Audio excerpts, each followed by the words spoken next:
Hi there, my name's Andy Young and I'm one of the automotive lecturers down at Unitec in Auckland, New Zealand. And this is one of the basic skills videos that I've been putting together, the family of videos, just to really show you some of the stuff that most mechanics sort of take for granted. But general members of the public may not have these skills, so to actually carry out some of the tasks that I'm doing on some of the main videos, there's a bit of a gap in your knowledge. So this is some what I would consider just basic skills that are necessary to do these kind of tasks. And this particular video is going to cover soldering. Now, usually soldering is done on a car to make a nice neat job of wiring. It's a pretty permanent way of attaching wires together. It's a very good way of attaching wires together. It connects them extremely well, so you get very low points of resistance. It's very durable, so it lasts a long time. And we can also use stuff like heat shrink and things on those, and there's a separate video on how to use heat shrink on these basic tasks. Now, obviously, to do soldering, you need to have some equipment. So you need something like a soldering iron, and they're pretty cheap these days. You can pick them up for like 20 bucks here in New Zealand, sort of 10, 15 pounds in the UK without any problems at all. Again, you get what you pay for, and make sure you're going to get a soldering iron that's of a reasonable power output, because often you're working on your car outside and it's windy and that kind of thing. This one is pretty good. This is obviously 240 volt main supply, and it's a 60 watt soldering iron. So go for something around that sort of size. Don't get a massive one because again it's going to be cumbersome if you've got to do any soldering in situ.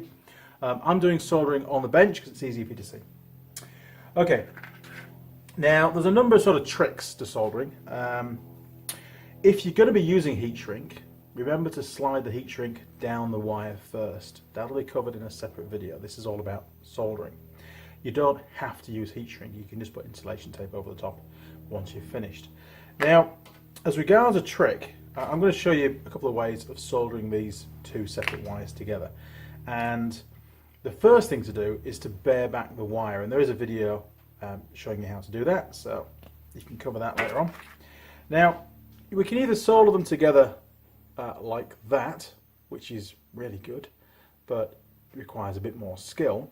Or, if you really want to just do it as easy as possible, then you can get the two wires like that, and you can just twist them together.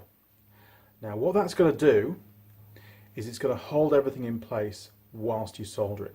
So we'll do one of those kind of joints first, and then once it's gone cold, I'll show you basically what's going to happen, how to finish it off. Now, believe it or not, you don't, again, this is all about doing things as simply as possible. You don't have to hold the soldering iron to do soldering. You can actually just rest it against something on the bench, and that gives you an extra hand free to hold the wiring and the solder. So that's how I'm going to do it. I'm going to show you the easiest way of doing this, and then once you've got a few skills, then you'll be able to do soldering where you're actually holding the soldering iron in place. Whether you're holding the soldering iron or whether you're holding the wire, you can't hold everything because you've got solder, soldering iron and wire, and you've only got three hands. So one of those three things has to be something that you're not holding. Now, you're always going to hold the solder in one hand, so you can either only hold the soldering iron or you can hold the wiring. Now, if you're on a car, quite often the wiring is in situ and it's in a particular place, and you can bend it until it's accessible and safe for you to get your soldering iron in. Now, sure enough, there's going to be one or two situations where it really isn't safe to use a soldering iron. If you're under the dash and you're looking up, you don't want molten solder dripping down on you. Even if you've got eye protection, you still don't want that. It's going to really hurt, it's going to burn your skin. Under those circumstances, then you may have to just put up with the fact that you're going to use a crimp type connector. And again, there's a video showing you how to use crimp type connectors. But realistically, wherever possible, especially if it's external, so it's not on the inside of the car, it's on the outside of the car, and it could get affected by water and road dirt and that kind of stuff, you really do want to be looking at using a solder joint to connect 2 or 3 wires together. You don't want to be using crimp terminals because crimp terminals very, very quickly become corroded if there's any kind of water in the area. When they get corroded, you get points of high resistance. You get points of high resistance, things tend not to work quite so well. Okay, so soldering. This soldering iron, I'll turn it on, get it warmed up. I'm going to move the camera so you can see basically how we do this. Now, one thing to bear in mind when you're soldering, it is really important that you wear eye protection. You don't want to get solder in your eyes. It's not good. You will also find that when you first start to teach yourself how to solder, some of you may get a bit hot and sweaty and your glasses are going to steam up and you're going to get fed up with it. If that happens, don't worry about it. Just stop, chill out, cool down a bit, come back and have another go. Okay, now I often use my little drill press vise, just to hold the soldering iron. If you haven't got one, don't worry, you can use anything you want that's made out of metal that's not going to harm due to a bit of heat. So that can just sit in there all day long. I can even tighten it up so it holds it still. If it is tight, then it's going to draw some of the heat away. So you don't want it crushing it because there is a coil in there. Okay, now you want some solder that's got the flux inside. You don't really want separate flux. That's a bit of a ball ache for car soldering. Get yourself a reasonable length. You know, sort of 10-12 inches is usually enough, and just bend over one end because you don't want to, risk poking yourself in the eye. Right. So initially, what we've done is we've got the two bits of wire. We've held them parallel and we've twisted the ends together, which means now that they're held together permanently. And all we need to do is put a little blob of solder on the soldering iron. Now, I know that some of you are going to say, hey, this isn't how you solder. This is how I solder, and it works great for me. Now, the reason why we put a little bit of solder on the tip of the soldering iron is to help the heat transfer into the wire. So now we can put the wire on there, and you can see it's making contact with that solder. That's going to very quickly warm up this wire, and then we can just run the solder once it's up to temperature. You can see it's starting to melt. You just run the solder down that wire, and you can see it flows all the way through, and that's done. That's it. Give it a little blow, and then to finish the job we can now separate those two wires, fold that down. Yes, it's still hot, like that, and we can put some insulation tape over that, and that joint is going to last for a very, very long time. Okay, but Andy, I don't want a joint that looks like that. It's a bit messy and it's a lot thicker, so it's gonna, it's not going to look very cool on my nice car. All right, no worries, we can sort that out. So we're going to cut that out. We'll get rid of that.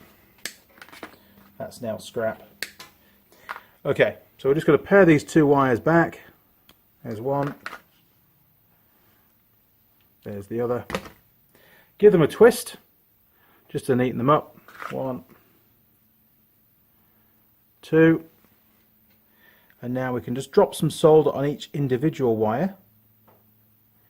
And if you have a little extra blob of solder on there, that's really useful for later on. Okay, there we go.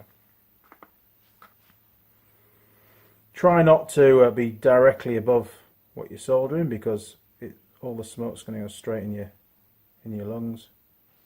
Not good. Okay, so we've now got the two wires, and this one's got a bit of extra blob of solder on it, which is a great thing because that's going to come in helpful when we actually fuse the two together.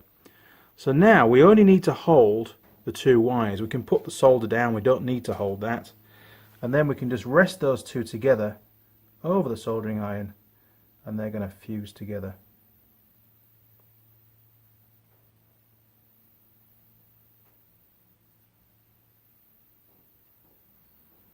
There we go. Okay, so now that's a really good strong joint. Yes, I agree, it's a little bit neater than the previous one when we get it covered in tape, or we use some heat shrink over the top of that. Then it's going to look pretty neat and tidy. If you had a third hand, then what you could do is, obviously when that's warming up, you could drop some more solder over the joint just to flood the whole thing with extra solder, and that would make it an even stronger joint. And unfortunately, I can't really do that. It's something you probably do in a car, and there's nothing to stop you if you wanted making a little bit of a wire brace to hold the two together, just to free up one of your hands, so you can then hold that together. If you need to separate the joint again for any reason, just warm it up, and you'll find they'll just come apart dead easy, and then you can rejoin them again. It's always good to put a bit of fresh solder on top, because the flux that's in the solder is what's helping the whole thing to join together and helping the solder to stick.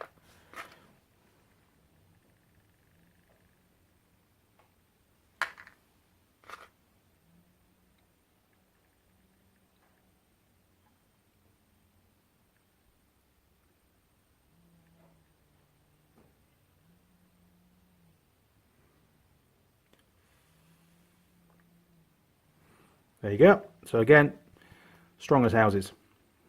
Not New Zealand houses though, because they're not very strong at all. Okay, so there you go. Perfect. Job done. So there you go. That's how to solder. It's really, really easy. However, it's not easy if you're using old corroded wiring. If you see any particular blackening of the copper strands inside the wire, you know, the copper stuff, if you see that corroding, it's gone black, it's lost its shine, then that's usually an indication that it's old, and it becomes really hard to solder under those circumstances, and you're just wasting your time. You need to pull that wiring out and replace it. It's a lot easier to solder with new wiring. If it is corroded and you know you have to join those two wires together, then hey, maybe soldering is not the right way to go. Maybe a crimp terminal is going to be the better idea, just to get you going again. Soldering doesn't work very well on corroded wires. So there you go. That's, you know, really, really strong. It's not going to break. It's pretty corrosion resistant when it's like that. And it's just neat and tidy. You know, it's a lot better than using crimp terminals. It's going to last a lot longer. As long as the water's kept away from it, it's going to last for a very, very long time. So yeah, pretty good. Okay, so these are really quick little short videos. That's the plan behind them. That's how you solder. Soldering is a very neat and tidy and professional way of joining wires. And again, it's another sort of basic skill that you need to know how to do in order to fix your car, fix your motorcycle, whatever it is. Okay, hope you found that helpful. My name is Andy Young. I'm one of the automotive lecturers down at Unitec in Auckland, New Zealand. Over and out.